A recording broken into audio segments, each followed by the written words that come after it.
In today's video, I review Warhammer Quest: Cursed City.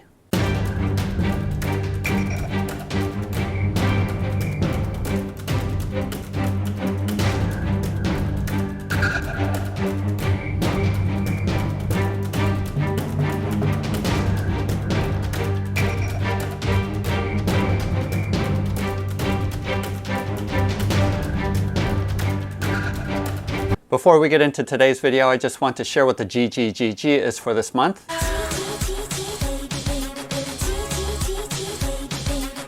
Every month, Bob the Beholder picks one of my Patreon supporters to receive a gratitude gift. And for this month of April of 2021, the gratitude gift is a $140 pledge level of Street Fighter the Miniatures game, as well as an all-in pledge for the current Kickstarter for Talisman Saber Terrain, which is 3D printed terrain for Gloomhaven. If you want to get in on that, click on the link below to go to my Patreon page. So a long time ago, I was a huge fan of the original Warhammer Quest. It was just totally fun, and I know that it was random, a lot of luck-based dice rolling, sort of chaotic, unbalanced Ameritrash. But I still love that game. I thought the character progression was really fun, all of the loot and treasure that you could gather.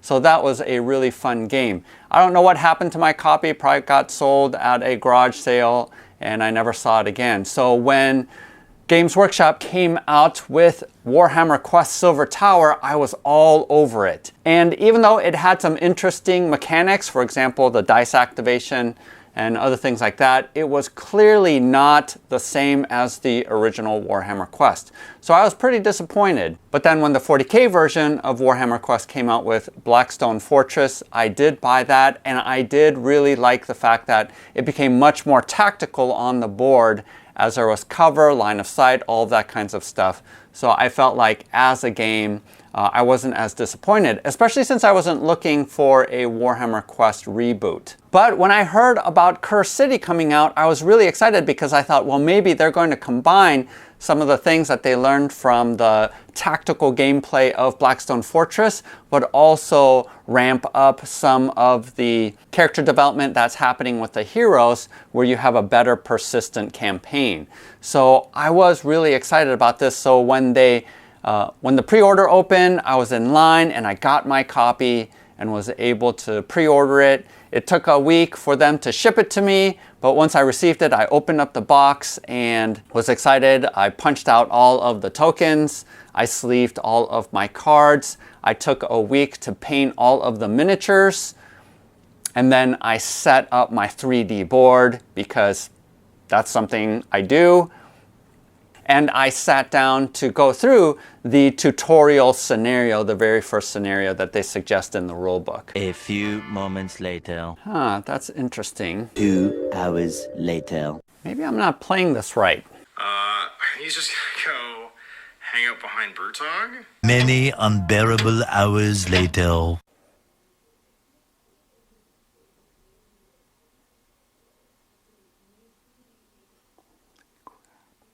And sure enough, I was playing the game correctly, and it just seemed like this was the way it was going, was that very commonly you can wipe out all of the bad guys before they ever attack you, and you just were hoping that when you were drawing an encounter card that it was going to have one of the hostile champions show up so that you could actually finish the scenario. So basically, after playing the first scenario, I just felt like I am never going to play this game again because it is so tedious, it is really boring. And sure enough, when I looked at some other people online, they were coming to the same conclusion, which makes me wonder, all of the preview videos that I watched, why did none of them come to the same realization that basically this, at least the hunt phase, is super boring and tedious? Joel from Drive Thru Review actually came to the same conclusions that I did, and he actually came out with a possible fix by creating this chart, and that is definitely one of the easier solutions in trying to fix the game.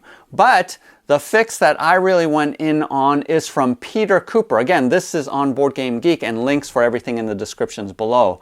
But it is amazing some of the ways that he provided some relatively simple fixes for the game, and I am actually amazed at the amount of work he is putting in to not only fixing the original game, especially the hunt phase, but also providing expansions, which I'll get into a little bit later. So if you feel like you've wasted $200, this is a way to actually fix the game so that this is playable. Now, whether or not I would choose to play Cursed City over other games, I'll get into that at the end of the video.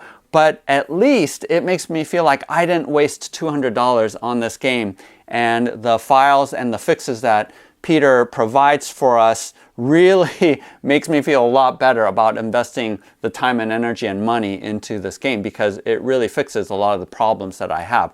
Because like others have said, at the core, there is a good system here. It's just that the execution of it is sort of head-scratching to me when half of the scenarios that you can play, the hunt as well as scavenge journeys, are basically unplayable. I'm sorry. It's just, I would rather watch paint dry than go through that again. So give Peter props, give him geek gold, whatever you need to do in order to make sure that he continues to work on creating fixes for Cursed City. And I want to personally thank you, Peter, because you're basically saving this game for me. So let's go ahead and take a look at some of the fixes that Peter has provided for us. The first thing I want to show you is these challenge cards, which I love because it actually makes an immediate impact for the fear and influence level that you're at. And you can even pick, he has provided 3 levels of challenge, the basic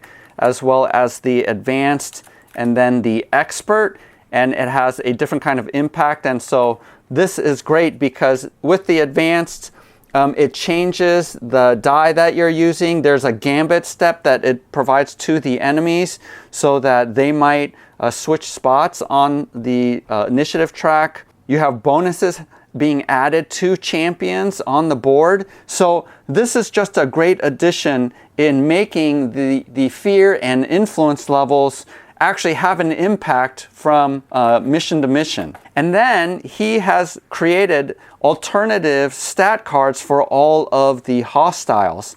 And it just makes all of the enemies just much more unique, because as they are written now, they're pretty much not functioning that differently from one another because they're all melee. They're pretty generic. But with these new systems, they do different things. So he's created new abilities and new ways that they attack that is unique to each one of the hostiles. And so he's provided an advanced action, which they make a move and then one weapon, a charge, and then they regroup, which is great. They make one weapon action and then a move action towards the closest lich gate. So they don't just stay right up against you, they move away from you. They also can assault, where they make a weapon action with a dice upgrade. So it just gives the hostiles much more variety. It makes them tougher and harder to defeat.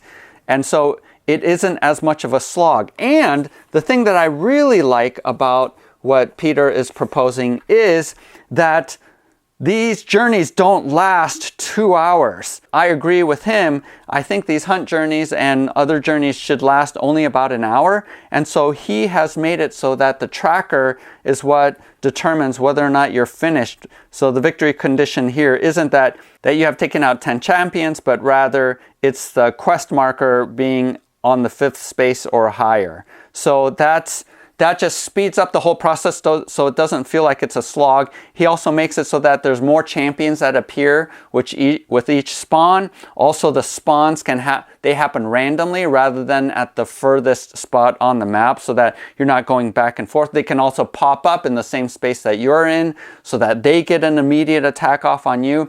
So the enemies are much more persistent and are on the board and are tougher. But the overall gameplay is shorter and more condensed, which I think fixes the game quite a bit. Now, I know that he is coming out with expansions and are creating cards for some of the models that you can find in Warhammer Underworld. And in fact, because I saw him creating cards, I went out and bought the Grimwatch here because he was creating cards for this enemy. So he's creating expansions where there's going to be much more variability for all of these encounter cards, where you can pull up different models with different abilities and how they react to you on the board. So as Games Workshop has hinted at, and we're not entirely sure, that there isn't going to be, that this game might not be available in the future, and that there's not going to be support.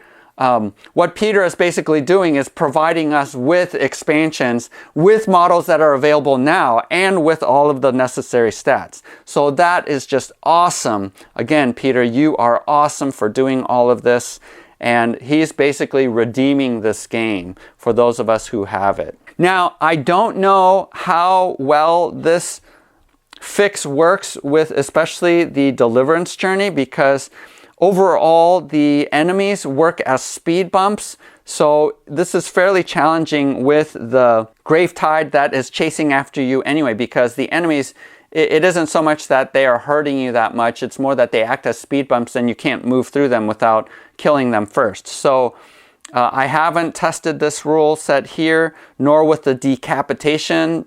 So I'm not 100%, and others have said that the game increasingly gets harder and harder, and so even though it's easy at the very beginning, it's fairly difficult later on, so we might need to adjust. Again, I'm going to go through this whole thing as a campaign, going to provide some feedback to Peter, but right as is, it's just unplayable. I just do not want to slog through the hunt phase. The Scavenge Journey is similarly a huge slog.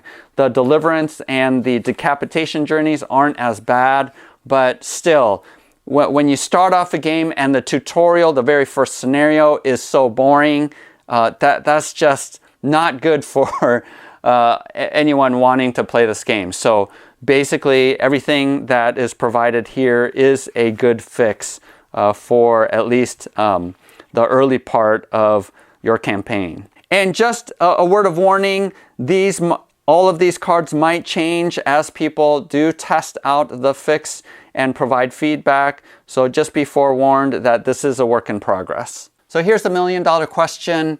Even with all of these fixes, would I choose to play this game over other ones that I have? Unfortunately, at least for now, without having played through a campaign, I can say no. I would choose some of my other games and dungeon crawlers over Curse City. Like I said, I think these files do fix the game, and I am going to commit to playing through the campaign, but at least at this point, I think I would rather bust out some of my other games because the gameplay is more streamlined, the rules are tighter, we're not having to house rule everything and adjust everything.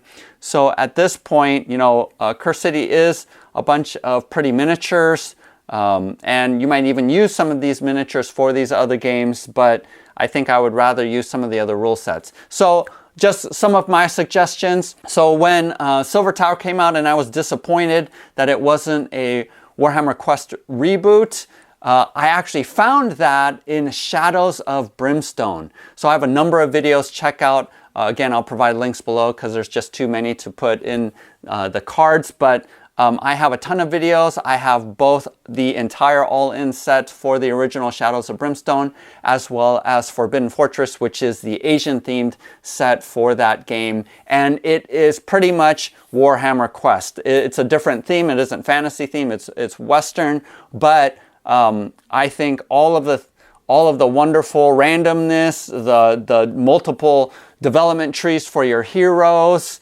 the luck-based dice rolling that's happening, laying down randomly the map tiles, and especially in conjunction with a fan-made edition called Hexcrawl, I just love that game. It sort of scratches the itch that I had for the original Warhammer Quest, much more than Curse City or any of the other Warhammer Quests games that have come out. And that is one of the big disappointments of Curse City, is that they didn't have any terrain. So all of the tactical nature of Blackstone Fortress didn't come out in Curse City, which is a huge disappointment for me.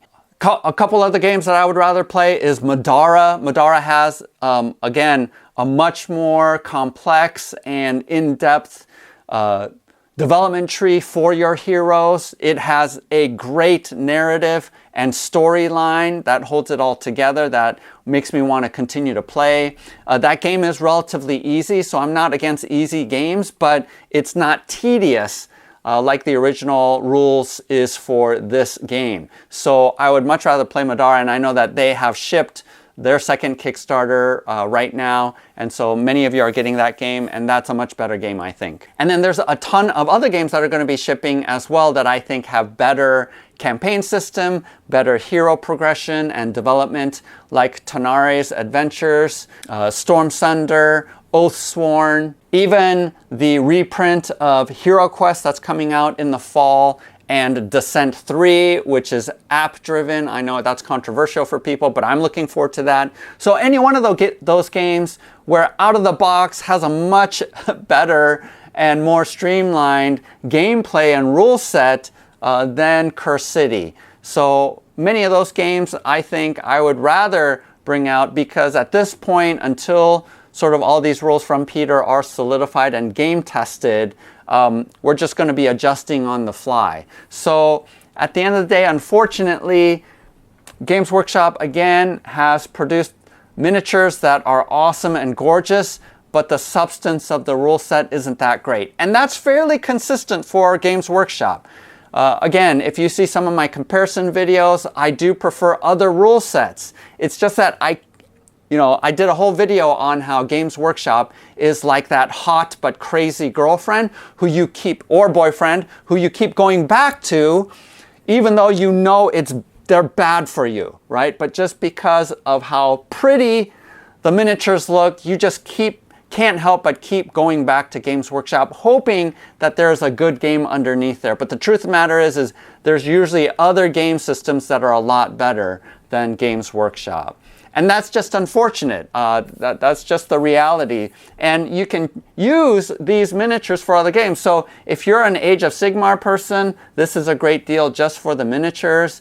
You can use these miniatures for games like Dungeon Crawl, which is another video that I showcased, where you can use these beautiful miniatures for that game, or proxy these miniatures even for Lasting Tales from Blacklist Games that just finished their Kickstarter.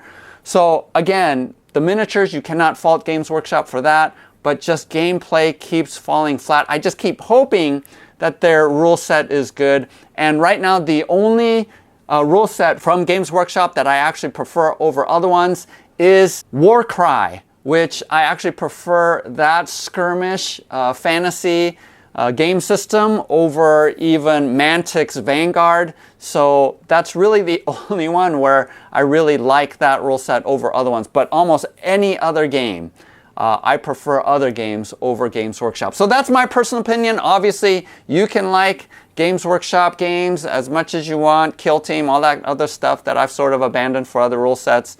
You're totally free to like those. This is my personal opinion.